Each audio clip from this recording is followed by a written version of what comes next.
ఈరోజు ఈ వీడియోలో 2 టాపిక్స్ గురించి మాట్లాడదాం అనుకుంటున్నా. ఒకటొచ్చేసి మనం చేసేటటువంటి చిన్న మిస్టేక్స్ ఎస్పెషల్లీ స్టూడెంట్స్ ఆర్ న్యూగా యూఎస్ వచ్చిన వాళ్ళే కానియండి ఎవరమైనా కూడా. దాని వలనేంటంటే లైఫ్ కంప్లీట్‌గా ఫ్లిప్ అయిపోతది. అండ్ ఇంకోటేంటంటే పీవీఆర్ గురించి బాగా వినిపిస్తుంది కదా! అంటే 10 డేస్ క్రితమే వచ్చింది అది న్యూస్. బట్ ఈ 2 డేస్ నుంచి ఎక్కువగా వినిపిస్తుంది. అదే prudential visa revocation especially H one B and హెచ్-4 వాళ్ళకి మెయిల్స్ వస్తున్నాయని జెప్పి. అది పెద్ద టాపిక్ అంటే ఇంకా పాత టాపిక్‌నే కొత్త సీసాలో పోయడం లాంటిది. ఒకప్పుడు స్టూడెంట్స్‌కి విన్నాం మనం. ఇప్పుడు హెచ్-1బీ అండ్ హెచ్-4 వాళ్ళకి అనేది వింటూ ఉన్నాము. సో, ఈ రెండిటి గురించి కూడా ఈ వీడియోలో డిస్కస్ చేద్దాం అనుకుంటున్నా. సో, ఇంకెవరైనా మొదటిసారి మన ఛానెల్‌ని చూస్తున్నట్లయితే లైక్ చేయండి, షేర్ చేయండి, అలాగే సబ్స్క్రైబ్ కూడా చేసుకోండి. మనం ఇంకా ఈ న్యూ ఇయర్‌కి 1,00,000 అవ్వాలి అనేది. బట్ ఇది కొంచెం కష్టమే. బట్ ట్రై చేద్దాం ఓకే.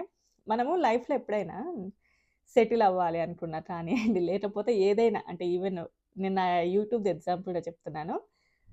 కన్సిస్టెన్సీ అనేది కీ రోల్. అది ఎప్పటినుంచి రెగ్యులర్‌గా ఉండాలి ఆ కన్సిస్టెన్సీ. నేను ఇన్ని రోజులు టైమ్ అంతా వేస్ట్ చేసి డిసెంబర్ 1 నుంచి నేను పెట్టుకున్నా. జనవరి 1కి 1,00,000 అవ్వాలి అని చెప్పి. అది అవుతదా? పోయిన సంవత్సరం నుంచే ఈ 365 డేస్ చేస్తే అవుతది. అంతే కదా! సో, కన్సిస్టెన్సీ అనేది చాలా ఇంపార్టెంట్ అన్నట్లు. అది యూట్యూబ్‌కే కానియండి, ఈవెన్ దేనికైనా కూడా జస్ట్ చెప్తున్నాను అంతే. బట్ మీరైతే సబ్స్క్రైబ్ చేసుకోండి. ట్రై చేద్దాం ఎందుకవ్వదు. ఓకే. సో, ఇంక టాపిక్‌లోకెళ్ళినట్టయితే 1 ఇయర్ బ్యాక్ మేముండే చోటనే ఒక స్టూడెంట్ ఉండే అతను ఇప్పుడు సెయింట్ లూయిస్‌కెళ్లారు. సో, అక్కడ ఉంటున్నారు. అతనేం చేశాడంటే కార్‌ని తీసేటప్పుడు జస్ట్ వేరే పక్కన ఉన్నటువంటి కారుకి హిట్ చేశాడు. అండ్ వాళ్ళ యొక్క మిర్రర్ అనేది లైట్‌గా బ్రేక్ అయింది. అది ఆ మిర్రర్ కూడా పెద్దగా కనిపించట్లేదు బ్రేక్ అయినట్టు. బట్ అతనేం చేశాడు, వెంటనే కూడా ఎళ్ళిపోయాడు. అంటే తన యొక్క వర్క్‌కెళ్ళేసి వచ్చిన తర్వాత అతనే చెప్పాడంట. అప్పుడు అంటే ఆ టైం లోపల వాళ్ళు ఇంట్లో లేరో ఏదో వాటెవర్ ఇట్ ఈస్. సో, ఆ తర్వాత వాళ్ళు చెప్పాడంట ఆ అబ్బాయి. ఇలా మీ కారుకి నేను ఇలా డాష్ ఇచ్చాను. సో, మిర్రర్ ఇలా అయింది అని. అప్పుడు ఆవిడ సో, ఎవరైతే ఆ అమెరికన్ ఆవిడ ఉంటదో ఆవిడ ఏం పెద్దగా రియాక్ట్ అవ్వలేదంట. అంటే సరేలే అన్నట్లుగానే ఉందంట. ఏం పెద్దగా దాని గురించి డిస్కషన్ చేయలేదంట. ఇతను డిస్కస్ చేస్తున్నా కూడా అసలు రిఫ్యూజ్ చేసేసిందంట. అంటే దాని నుంచి పెద్దగా ఏం కూడా కమ్యూనికేట్ చేయలేదు. సో, ఇతనికి ఆ విషయం అక్కడితోటే వదిలేసారు అని అనుకున్నాడంట. బట్ తర్వాత ఒక 2 వీక్స్ తర్వాత హిట్ అండ్ రన్ కేస్ అంటే ఐ మీన్ టికెట్ వచ్చిందంట. ఐ మీన్ అంటే అతను మా కారుని గుద్దేసి వెళ్ళిపోయాడు అన్నట్లుగా అనుకోవచ్చు ఆ కేసు. సో, దానిని బేస్ చేసుకొని ఏంటంటే 1 ఇయర్ అయినా కూడా ఇప్పటికీ అతను లీగల్ ఇష్యూస్‌ని ఫేస్ చేస్తూ ఉన్నాడు. అమెరికాలో అది చాలా పెద్ద క్రైమ్ లాగా చూస్తారు. అండ్ ఫర్ ఎగ్జాంపుల్ మనం అనుకోండి అంతగా పట్టించుకోము వదిలేస్తాం. ఫర్ ఎగ్జాంపుల్ మాది చెప్తాను. మా కారుకి మా అపోజిట్‌లో ఉంటారు ఆఫ్రికన్ వాళ్ళు. సో, ఆవిడ ఓసారి ఏం చేసిందంటే మా కార్‌కి మంచిగా డాష్ ఇచ్చి అట్‌లీస్ట్ మాకసలు ఇన్ఫార్మ్ గూడా చేయలేదు. ఆ తర్వాత మేము బయటికెళ్ళి వెళ్దామనే లోపు మొత్తం స్క్రాచెస్ పడ్డాయి ఒక సైడు. మరి ఓవర్‌గా కాదులేండి గానీ స్క్రాచెస్ పడ్డాయి. మేము అసలెవరు అంటే ఆ పక్కన ఆవిడ కాళ్ళు గూడా లైట్‌గా స్క్రాచెస్ పడ్డాయి. మేమొచ్చాక ఆవిడకేమో ఇంగ్లీష్ రాదు. మనకేమో వాళ్ళ భాష రాదు. సో, ఆ తర్వాత జస్ట్ చెప్పగానే ఆవిడకి అర్థమైంది. ఫస్ట్ నో అన్నది. లేదు నేను కాదు చేసింది అని. మాకేంటంటే అక్కడ సీసీ కెమెరాస్ ఏవి గూడా లేవు. బట్ ఆ తర్వాత మళ్ళీ ఆవిడంతల ఆవిడే ఓకే అని అనింది. బట్ ఆవిడకి ఇంగ్లీష్ రాదు కాబట్టి వాళ్ళ హస్బెండ్ వచ్చాక మాట్లాడతారు అని చెప్పి అటు ఇటు కన్వే చేసింది. ఇక మాకు అర్థమైంది. సో, ఈవినింగ్ వాళ్ళ హస్బెండ్ వచ్చాక సరే మాకిట్లా ఇన్స్యూరెన్స్ ఉంది. మీరు క్లెయిమ్ చేసుకోవచ్చు అని చెప్పాడు.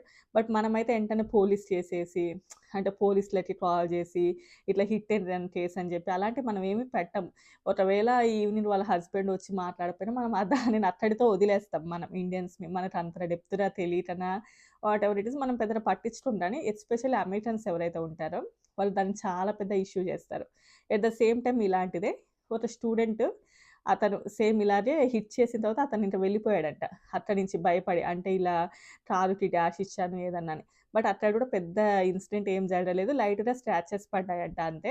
అతను భయపడి వెళ్ళిపోయిన తర్వాత సీసీ కెమెరాలో రికార్డ్ అయింది. అండ్ వాళ్ళు కంప్లెయింట్ చేశారు. ఇట్లా హిట్ అండ్ రన్ కేస్ అని ఫైల్ చేస్తే అతనికి ఎంబసీ నుండి మీ యొక్క వీసా రివోక్ అయింది అని చెప్పేసి మెయిల్ వచ్చిందంట. వీసా రివోక్ అవ్వడం అంటే యూఎస్ఏలో ఉండొచ్చులెండి. కానీ వన్స్ అంటే నెక్స్ట్ యూఎస్ బయటికి వెళ్ళి వచ్చేటప్పుడు అప్పుడు ప్రాబ్లమ్ క్రియేట్ అవుతది. సో, యూఎస్ఏలో ఉన్నన్ని రోజులు వీసా రివోక్ అయినంత మాత్రాన యూఎస్ఏని వదిలెళ్ళాలి అలాంటిదేమీ ఉండదు. సో, అలా రావడం అండ్ ఆ తర్వాత 6 మంత్స్ తర్వాత హియరింగ్ పడడం. అంటే అదెంత మెంటల్ స్ట్రెస్ ఉంటదో. ఆ తర్వాత వాళ్ళేం చెప్తారో ఫైనే వేస్తారో, మొత్తానికి డిపోర్టే చేస్తారో, లేకపోతే మనకు తెలీదు గదా! యూఎస్ఏలో హిట్ అండ్ రన్ అనేది చాలా పెద్ద క్రైమ్ లాగా చూస్తారు. మన ఇండియాలో అయితే అసలు పట్టించుకోం దానిని కానీ. చెప్పా కదా! మనం ఇండియన్స్ మేమసలు పట్టించుకోనే పట్టించుకోము అంటారా? బట్ అమెరికన్స్‌కి అది చాలా పెద్దది.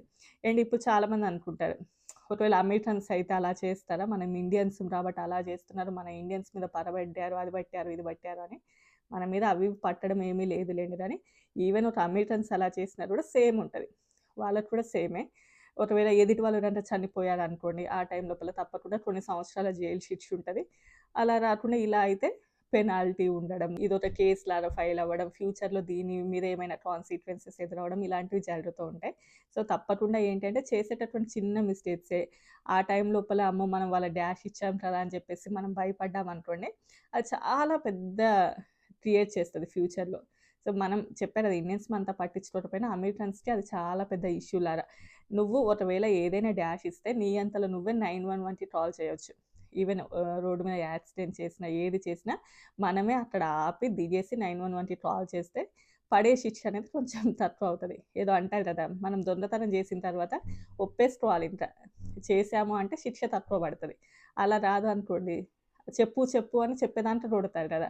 మళ్ళా అది దాని తర్వాత శిక్ష 2 ఉంటాయి. సో, అంత వరకు ఎళ్ళకుండా ఉండాలి అంటే ఏదైనా ఒక మిస్టేక్ మన నుండి జరిగినప్పుడు అక్కడ ఆపి వెంటనే 911కి గనుక కాల్ చేసినట్లయితే ఆ తర్వాత దానికి తగ్గట్టుగా ఏదో కాన్సిక్వెన్సెస్ ఉంటాయిలెండి గానీ, అలా ఫేస్ చేయాలి తప్ప ఏదైనా మిస్టేక్ జరిగిన తర్వాత అక్కడ వదిలేసి పారిపోవడం కానియండి, లేకపోతే ఎవరికి తెలుస్తదిలే అని చెప్పేసి అటు ఇటు చూసి వదిలేయడం అలాంటివి అస్సలు చేయకూడదు. అది ఇక్కడ చాలా పెద్ద క్రైమ్ లాగా చూస్తారు. సో, ఇంకా నెక్స్ట్ వన్ వచ్చేసి పీవీఆర్ మెయిల్స్ చాలా వరకు వస్తున్నాయని. అదే ప్రొడెన్షియల్ వీసా రివోకేషన్ అని చెప్పి. ఇది ఎస్పెషల్లీ హెచ్1 వాళ్ళకి అండ్ హెచ్4 వాళ్ళకి కూడా వస్తున్నాయి అనేది వింటున్నాము. అసలు ఈ మెయిల్స్ ఎందుకొస్తున్నాయి అనంటే సెక్యూరిటీ బేసెస్ మీద అంటే నేషనల్ సెక్యూరిటీ బేసెస్‌ని బేస్ చేసుకొని. అంటే డీయూఐ కావచ్చు, ఇంతసేపు నేను చెప్పినా కదా! హిట్ అండ్ రన్ లాంటివి ఎప్పుడైనా చేసినా కానియండి, డీయూఐ, డీడబ్ల్యూఐ ఇలాంటి వాటిలల్లో మీరు ఎప్పుడైనా కూడా అయ్యుండి, మీ మీద ఏదైనా ఒక కేస్ గనుక ఫైల్ అయ్యింది అని అనుకోండి. ఎప్పుడైనా కూడా ఫైల్ అయినా కూడా రీసెంట్ టైమ్ లోపల నేషనల్ సెక్యూరిటీని బేస్ చేసుకొని వాళ్ళకి కూడా ఈ మెయిల్స్ వస్తున్నాయని చెప్పి. సో, ఈ మెయిల్స్ వచ్చినంత మాత్రాన మనం యూఎస్ఏని వదిలేసి ఎళ్ళిపోవాలా వెంటనే అంటే ఏమి కాదు. నేను చెప్పా కదా! మనకి వీసా అనేది జస్ట్ కూడా ఇండియా నుంచి యూఎస్ఏకి రావడానికి యూజ్ అయ్యేదే కానీ యూఎస్ఏలో ఉండాలి అంటే మనం స్టేటస్‌ని మెయింటైన్ చేయాలి.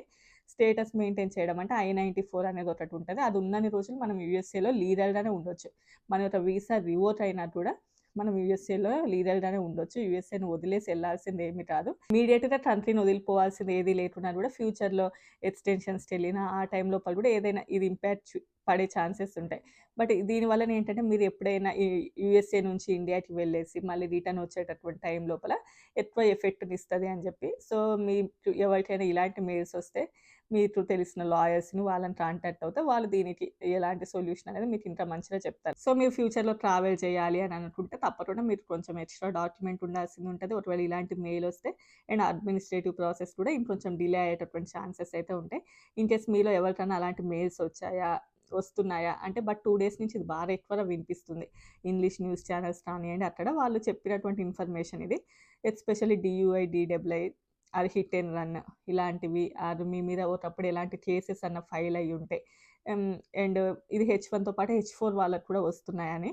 బట్ నాకు తెలిసిన వాళ్ళకి ఇక్కడ సరౌండింగ్స్‌లో అయితే ఎవరికీ అలాంటి మెయిల్స్ అయితే రాలేదు. సో, ఇంతే అండి. మీలో ఎవరైనా ఉంటే తప్పకుండా కామెంట్ అయితే చేయండి. వీడియో నచ్చితే లైక్ చేయండి, షేర్ చేయండి, సబ్స్క్రైబ్ చేసుకోండి. By by.